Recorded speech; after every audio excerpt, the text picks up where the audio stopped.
ہم اہل زاویہ کی طرف سے آپ کی خدمت میں سلام پہنچے۔ میں وقت کے بارے میں بہت گنجلک میں رہتا ہوں، اور میں کیا، میری حیثیت ہی کیا ہے، یعنی کس بات کی مولی۔ وقت کے بارے میں بڑے بڑے سائنسدان، بڑے فلسفی، بڑے نکتہ داں، وہ سارے ہی اس پیچیدگی کا شکار ہیں کہ وقت اصل میں ہے کیا، اور یہ ہماری زندگیوں پر کس طرح سے اثر انداز ہوتا ہے۔ حضرت علامہ اقبال اور ان کے بہت محبوب فلسفی فرانسیسی برگساں یہ وقت کے بارے میں ہی سوچتے رہے اور سوچتے رہے ہیں، اور ان کے ساتھ مولانا روم اپنی چھوٹی چھوٹی کہانیوں میں وقت ہی کا ذکر اپنے انداز میں کرتے ہیں۔ اور یہ تو آپ مجھ سے بہتر جانتے ہیں کہ آئنسٹائن نے بھی اپنی ریلیٹیوٹی کی تھیوری میں سارا زور وقت پر دیا۔ اس نے کہا کہ شے کوئی چیز نہیں، وقت جو ہے وہ شے کی ماہیت کو تبدیل کرتا ہے۔ وہ ہم لوگوں کی آسانی کے لیے اس نے ایک مثال دی کہ اگر آپ ایک بہت گرم توے پر غلطی سے بیٹھ جاتے ہیں، 1 سیکنڈ کے 1000ویں حصے تک آپ کو اٹھ کھڑے ہوتے ہیں پھر پریشانی کے عالم میں، تو آپ کو یوں محسوس ہوتا ہے کہ وہ پوری صدی آپ کے ساتھ چمٹ گئی۔ اور اگر آپ اپنے محبوب کے انتظار میں بیٹھیں اور اس نے کہا کہ میں 10:15 پر پہنچ جاؤں گا یا پہنچ جاؤں گی اس وولنر کے اسٹیچو کے پاس، تو اور 1 منٹ کی دیری ہو جاتی تو آپ کو یوں لگتا ہے کہ 1500 برس گزر گیا، وہ 1 منٹ جاتا ہی نہیں آپ کی زندگی سے۔ تو یہ وقت کا شاخسانہ ہے، آنے جانے، ملنے ملانے، گرم ٹھنڈے کا کوئی طرح۔ یہ میں ایک موٹے انداز میں آپ کی خدمت میں پیش کروں۔ پھر جو کوانٹم تھیوری والے ہیں جن کا اختلاف ہے آئنسٹائن کے ساتھ، وہ کہتے ہیں کہ سب اٹامک لیول پر جب ہم پارٹیکل کو دیکھتے ہیں تو کبھی وہ ہم کو ویو نظر آتا ہے اور کبھی وہ ہم کو پارٹیکل نظر آتا ہے، اور اگر وقت اس میں سے نکال دیا جائے تو پھر شاید اصل پتہ چل سکے کہ سب اٹامک لیول کے اوپر یہ چیز کیا۔ برکیف یہ ایسی پیچیدگی ہیں جن کے بارے میں بات ہوتی رہتی ہے، اور میرے جو سمجھدار نوجوان اب موجودہ نسل کے ہیں یہ بھی وقت کے بارے میں بہت لمبی بات کریں گے اور سوچ وچار کی بات کریں گے۔ تو وقت کا ایک پیچیدہ سا خاکہ جو ہے وہ ہر شخص کے ساتھ گھومتا رہتا ہے، چاہے اس پر غور کرے چاہے نہ کرے۔ میں جب ریٹائر ہو رہا تھا اپنی ملازمت سے تو ریٹائرمنٹ کا بڑا خوف ہوتا ہے کہ اب کیا ہوگا، یعنی آدمی نے ایک نوکری کی ہوتی ہے، اس میں پھنسا چلتا رہا ہوتا ہے، لیکن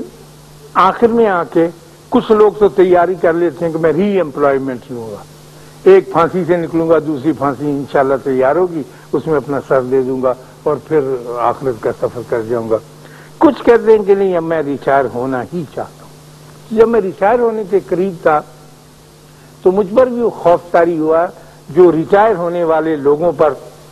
طاری ہوا کرتا ہے۔ تو میں نے قدرت اللہ شہاب صاحب سے، بڑے نیک آدمی تھے، عابد آدمی، عبادت گزار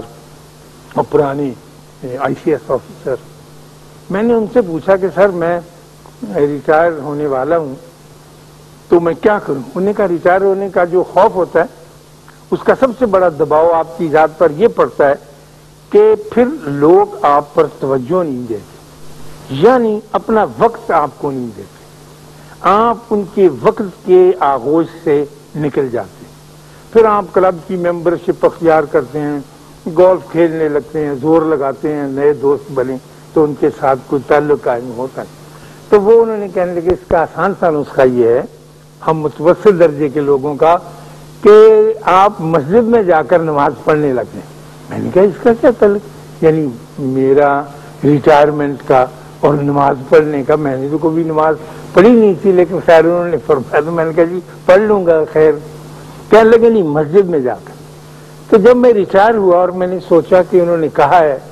اور یہ بات مانی جانی چاہیے، تو میں مسجد میں جا کر نماز پڑھنے لگا، لیکن عصر کی اور مغرب کی، اور کوئی 2 مہینے گزر گئے اس طرح۔ مجھے تو اس میں کوئی عجیب بات نظر نہیں آئی، لیکن چونکہ انہوں نے کہا تھا تو میں ان کی بات مانتا تھا۔ ایک دن میری بیوی یہ بیان کرتی ہے، کہنے لگی کہ کچھ عجیب و غریب قسم کے 4-5 آدمی جن کی شکلیں میں نے پہلے نہیں دیکھی تھیں، ہاتھ میں چھڑیاں لے کر دوسرے ہاتھ میں تسبیحاں لٹکائے ہوئے میرے گھر کے دروازے پر آئے اور انہوں نے بیل بجائی، اور جب میں باہر نکلی تو کہنے لگے کہ اشفاق صاحب خیریت سے ہیں؟ ٹھیک ہے؟ انہوں نے کہا جی ہاں بالکل ٹھیک ہے۔ کہنے لگے ان سے ملاقات نہیں، انہوں نے کہا جی وہ اسلام آباد گئے ہوئے ہیں پچھلے 6 دن۔ کہنے لگے الحمدللہ الحمدللہ، بس طبیعت ٹھیک، ہماری تسلی ہوگی۔ اچھا بہن السلام علیکم۔ کہنے لگی وہ کون لوگ تھے؟ میں نے کہا وہ میرے نئے دوست تھے جو مسجد جانے کی وجہ سے میرے حلقے میں شامل ہوئے تھے، کیونکہ میرے پاس تو اتنے پیسے نہیں تھے کہ میں کسی کلب کا ممبر ہو کے نئی دوستی کر سکوں۔ وہ مجھے وقت عطا کرتے تھے، اور اس وقت کی تلاش میں کہ میں اس میں شامل نہیں ہوں، وہ پوچھنے آئے تھے کہ وہ کہاں ہیں۔ تو انسان دوسرے انسان کو جو سب سے بڑا تحفہ عطا کرتا ہے وہ وقت ہے۔ اس سے قیمتی تحفہ انسان کو دے نہیں سکتا، اس لیے کہ آپ کتنا بھی قیمتی تحفہ دے دیں اس کا تعلق گھوم پھر کے وقت کے ساتھ چلا جائے گا۔ مثلا آپ مجھے یا میں آپ کو نہایت خوبصورت قیمتی اوڈی کلون 5000 روپے والا دوں، یا آپ مجھے قالین کا ایک خوبصورت ٹکڑا دیں، یا میرے آرٹسٹ بچے جو ہیں ایک بہت قیمتی پینٹنگ تحفے کے طور پر دیں، یا اور بے شمار، یا سونے کا کنگن ایک خاتون کو دیا جائے، یا ہیرے کا ایک ٹوٹا، تو آپ دیکھیں گے کہ یہ سارے تحفے جو بظاہر قیمتی ہیں اور حقیقت میں بھی قیمتی ہیں، ان کے پیچھے وقت ہی کار فرما ہے۔ پہلے میں نے وقت لیا، پھر میں نے کمائی کی، میں نے 10 دہاڑیاں لگائیں جو مجھے 1000 روپیہ فی دہاڑی ملتے تھے، اس 10,000 روپے کا میں نے قالین خریدا اور وہ تحفے کے طور پر آپ کی خدمت میں بھیجا۔ ٹائم پہلے لینا پڑتا ہے، پھر اس کو بیچنا پڑتا ہے، پھر اس کو تحفے میں کنورٹ کرنا پڑتا ہے، پھر وہ آپ کی خدمت میں پیش کیا جاتا ہے۔ تو انسان کو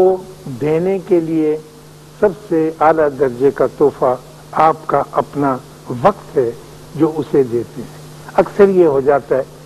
جیسے آج اس پروگرام کے بعد مجھ سے یہ ہوگا اور میں مجبور ہوں ایسا کرنے پر، کہ میں اپنا وقت دینے کے بجائے اس شخص کو جو میری آس میں اور میری امید میں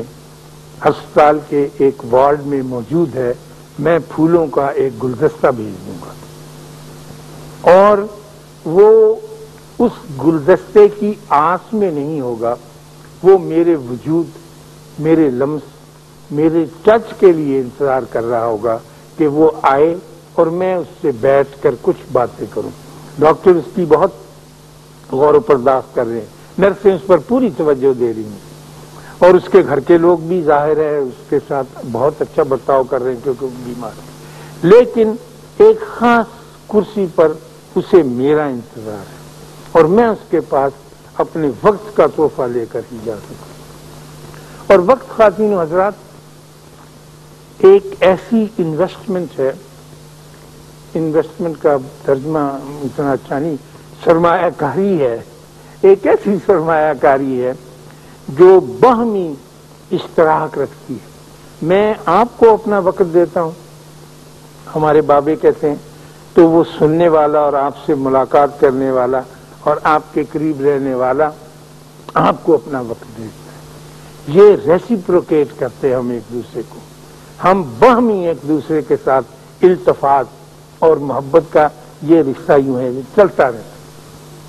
جب کشور سائیوال سے اپنے میکے گئی ہے نا اسلام آباد، میرا بھتیجا ہے فاروق، اس کی بیوی،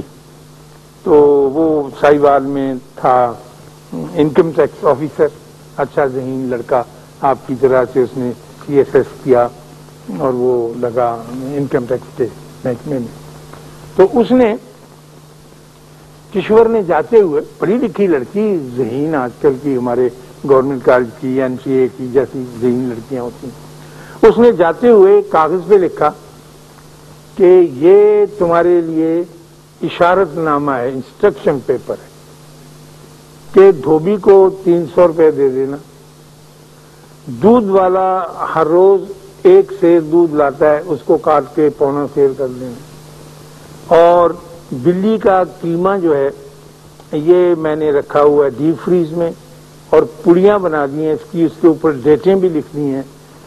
روز ایک نکالنی ہے پڑیا اور اس کو صبح کے وقت دینی ہے، اس کی شامیز بلی ہے وہ قیمہ ہی کھاتی،